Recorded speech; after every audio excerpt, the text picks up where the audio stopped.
5, 4, 3, 2, 1, fire.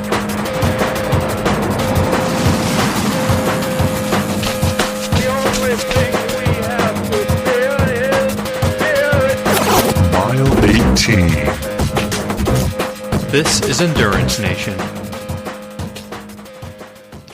Hello there, and welcome to another episode of the Endurance Nation podcast. I'm Coach Patrick, your host on these different episodes that cover interviews with our members and with industry leaders, as well as regular topics that are pertinent to endurance athlete success.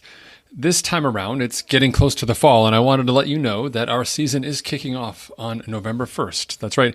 Endurance Nation works through seasons, and our winter training program kicks off in earnest on November 1st.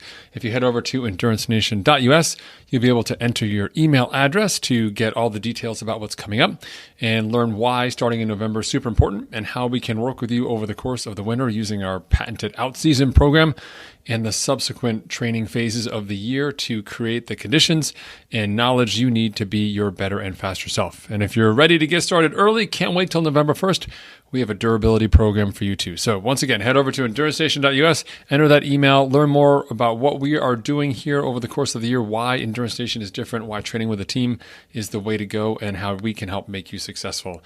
Until then, I look forward to hearing from you online somewhere, and sit back here now and enjoy this episode. Endurance Nation.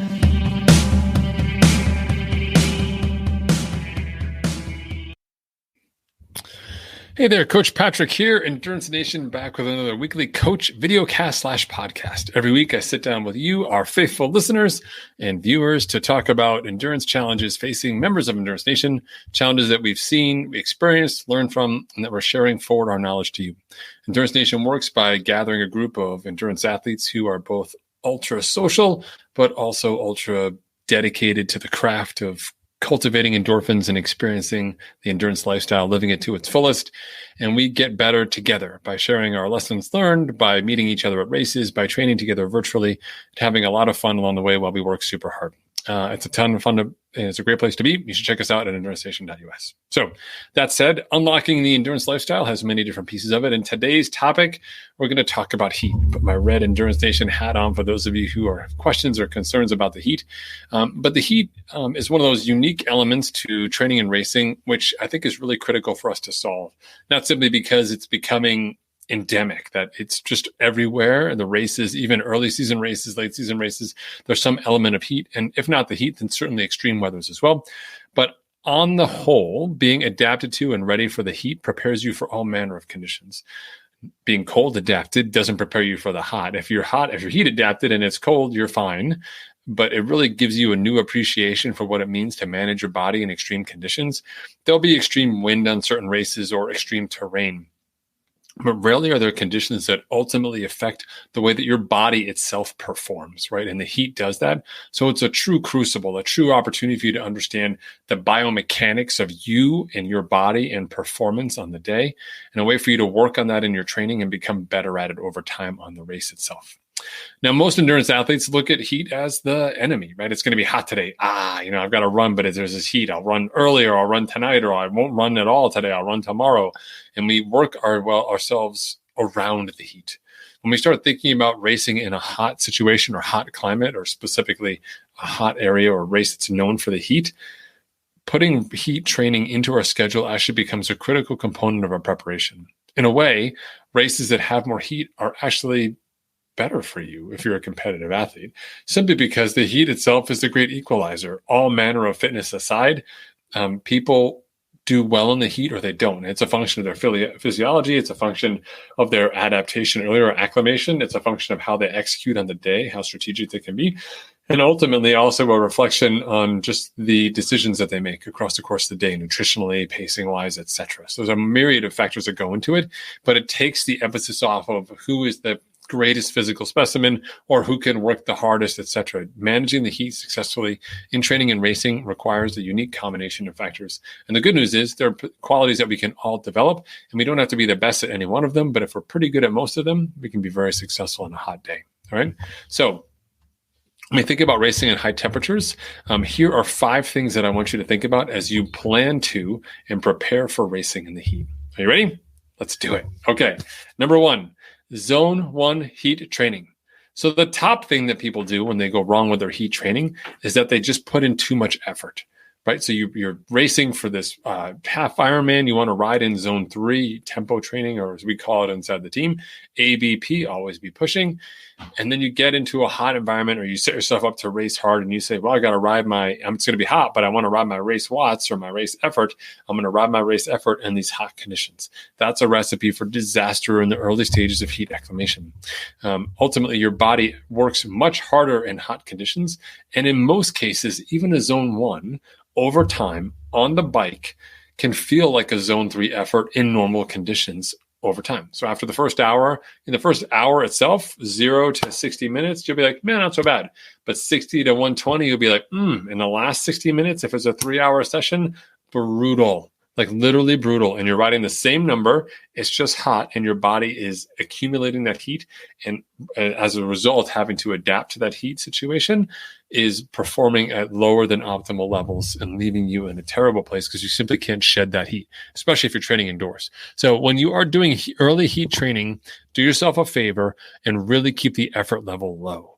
What I recommend to people to do is that we will early season get them to do some of these sessions with heat, whether it's indoors or outdoors, in zone 1, because we specifically structure these as recovery rides. So you're going zone 1 this week. Last week you went super hard, had a big session. This week we're consolidating fitness, taking care of ourselves.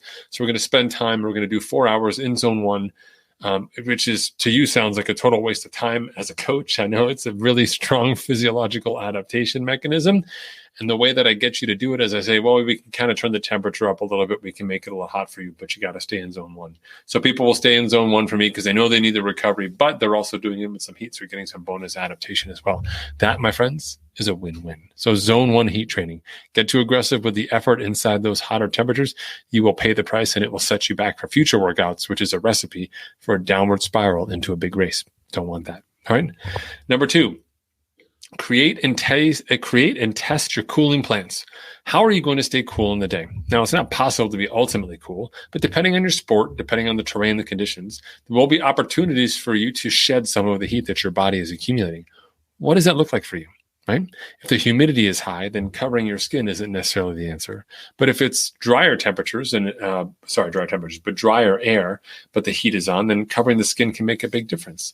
What are you going to put on your head? Are you going to cover your head? Or are you going to go with a visor? Or are you going to go with a cloth covering? What are you going to do to sort of keep the heat off your body, but also stay super cool? You may like your trucker hat because you can fill it with ice in the aid station and delicately put it back inside your head, keeping, of course, all the ice neatly trapped inside to cool your head down. But other people may prefer a different mechanism. So what's that strategy? How will you handle the aid stations on the bike? How will you handle them on the run? How will you handle them when you're just training? If you're talking about ultra racing, how will you handle racing in the evening when it's cooler than racing during the day when it's hot, right? Like, how will you adjust things accordingly? Super important to know, but very important for you to kind of create a plan for it, like literally write it out, bullets online on paper, and then execute that plan. Does it work or does it not work? You learn a great deal about your body and actually what makes you cool from going through that process. So for me, I knew that pouring water on my arms on the bike helped to make me cool. What I didn't appreciate was that actually part of what the water is doing is pulling the heat out of your body.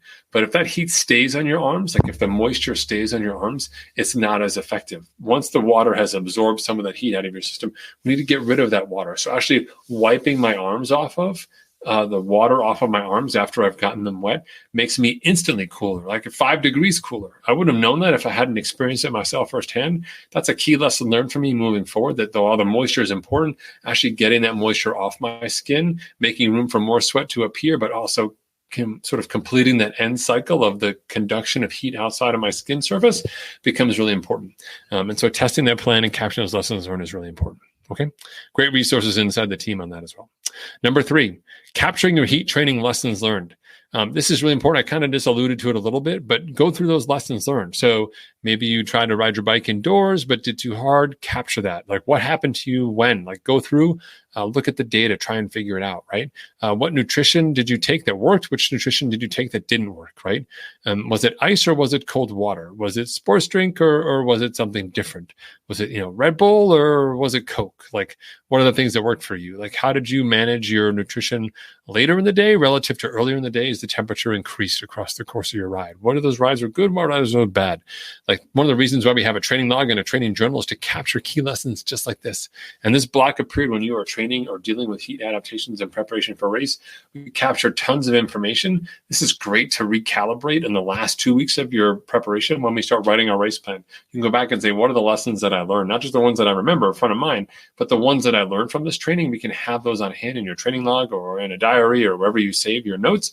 And you can use those as a resource as you plan going forward. Whether or not you incorporate them in your plan, they are part of who you are as an athlete and become part of your resource knowledge that you can use on race day to make better decisions. Number 4, identifying a temperature cap. Look at that little cap action there. More hat jokes. We all have a ceiling at which we know we can't go beyond. And while it's hard to measure your core body temperature, although there are devices out there that do it for you, we recommend that simply using your heart rate as a guide will let you know. So there's a heart rate that you've earned in your training and race preparation, et cetera, through to the race. And that's something your body's acclimated to. For me, on the run, say it's 140 beats. I know that 140 beats is pretty good for me, kind of upper end of effort level, but not too hot. Probably 136 to 138 is a little bit better for me, but that's just what it is. So I know that when I hit that 136 to 140 range on my heart rate, no matter where I am on the run, no matter what mile, no matter what the conditions, I'm entering that danger zone. And I know that anytime I spend above 140, I'm going to be significantly accumulating heat at a rate through which I cannot shed it unless I stop. Right. And since I don't want to avoid stopping at all costs until I hit a finish line, I know that getting over that 140 is really detrimental to my performance. And I have to do everything I can to stay underneath that number. So while I can't measure my core body temperature, I can look at my heart rate and say, consistent heart rates above this level set me up for failure. So I can avoid those heart rates in general, which means my body's not exerting itself as much, which means that I'll stay underneath the core body temperature cap. But we need to know what those numbers are. Let's start by capturing those in your training from your normal heart rates and efforts that you put up in the disciplines of your event. And then we can start using those as caps and testing them in your training, right? And then finally, determine your pacing parameter. So the way that we keep our race going, but still avoid doing damage is by having pace parameters. Whether you're using power or you're using speed or whatever the metric may be for you, understand like what those parameters are. So for me, I'm keeping my heart rate in a special place, but I have a power number that I run with, since I use the Stride run power meter. I say that with air quotes on the power meter side. But it does give me consistent numbers that I can run against. And so I know, based on my experience, that as long as I'm running this wattage, say it's 240 watts, I know that my heart rate will generally be in its happy place. So I can come out of transition and not just play defense on my heart rate, but I can run my race and manage my heart rate. So I can still run the race I want using my power meter on my shoe or my pace, whatever you may be using, and then monitor my heart rate to make sure that I'm in a happy place. Inversely, if I'm just looking at heart rate, then I have no measure of the work that I'm putting into that heart rate, and I may grossly underestimate or overestimate it until I see the lag of that turnaround on my heart rate data, because heart rate data lags on the day, right? I make a bad decision now, I won't see it for 30 to 45 seconds.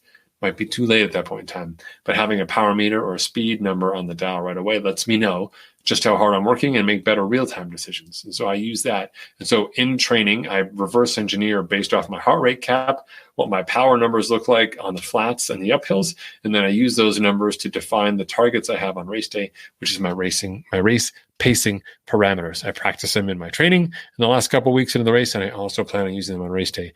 And that combined knowledge of not only what my core temperature ceiling cap looks like from a heart rate perspective, but then also the corresponding pace or power inputs that go along with it, put me ultimately in control of my fate on race day, because I've gone a long way from just training in zone 1 in our first bullet to really having a solid understanding of not only my physiology, but how I perform in the heat conditions that I'll be concerned about on race day. And I can become a better athlete and have a better performance overall.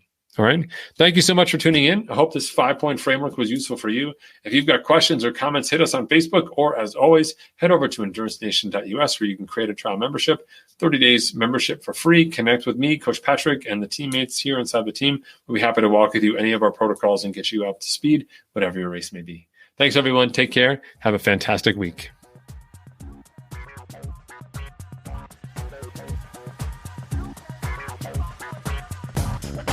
For more information about Endurance Nation, visit us online at endurancenation.us. The provided music is from the Podshow Podsafe Music Network. Check it out at music.podshow.com.